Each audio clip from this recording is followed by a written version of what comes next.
Taking a cue from the MCU, Insomniac's Spider-Man game ends with not one, but two post-credit scenes that have us eagerly waiting a follow-up. But what do these scenes actually mean for the future of Insomniac's version of the Marvel Universe?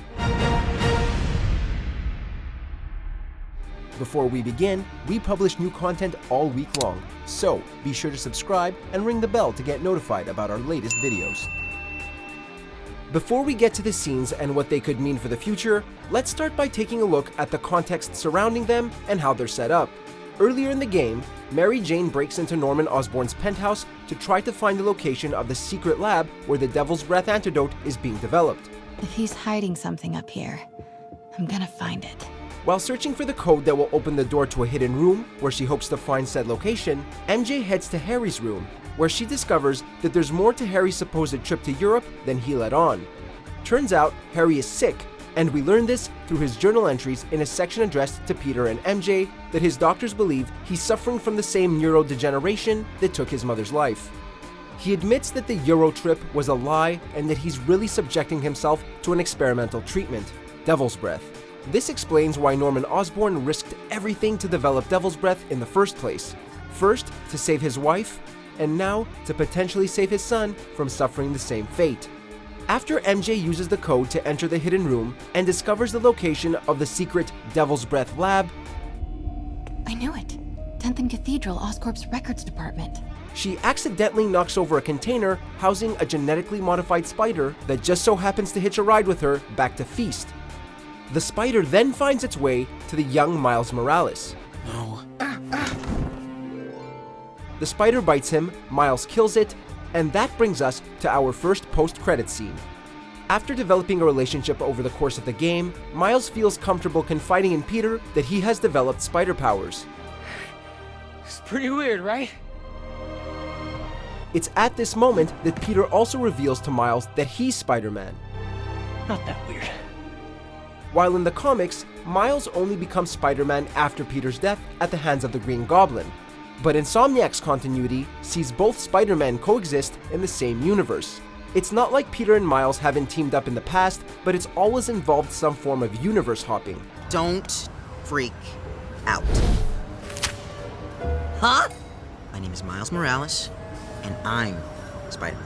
This continuity sets up a mentor-mentee relationship between Peter and Miles in a way that we've never really seen before and that has us excited. What remains to be seen is whether Miles' powers are exactly like Peter's, or, as in the comics, he has additional abilities like invisibility and venom blasts. In the second post-credit scene, we see Norman enter the hidden room in his penthouse and visit Harry, who's undergoing the previously mentioned treatment. While Harry mentions in his letter that the treatment has to do with Devil's Breath, he appears to be suspended in a green liquid as opposed to red. Immediately, the color calls to mind the fact that Norman has yet to transition into the Green Goblin. And given the subtle hints throughout the game, including prototype bombs and a mask that features a glider tech sync, we wouldn't be surprised if we saw that change happen in the sequel.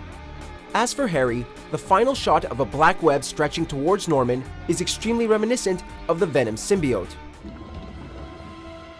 While the Venom symbiote in the main Marvel continuity belongs to an alien race known as the Clintar, the Ultimate Universe changed the backstory quite a bit. In the Ultimate continuity, the Venom suit was designed by Peter's father, Richard Parker, and Eddie Brock Sr. as a potential cure for cancer.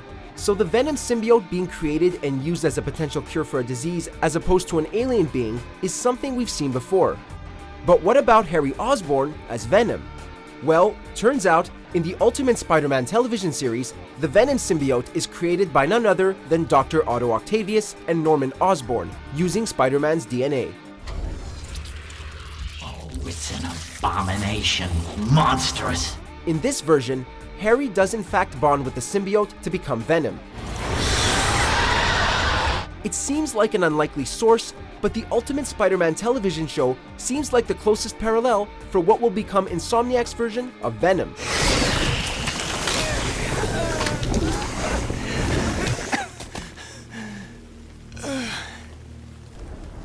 It's okay, Harry. It's over. So, what do you think?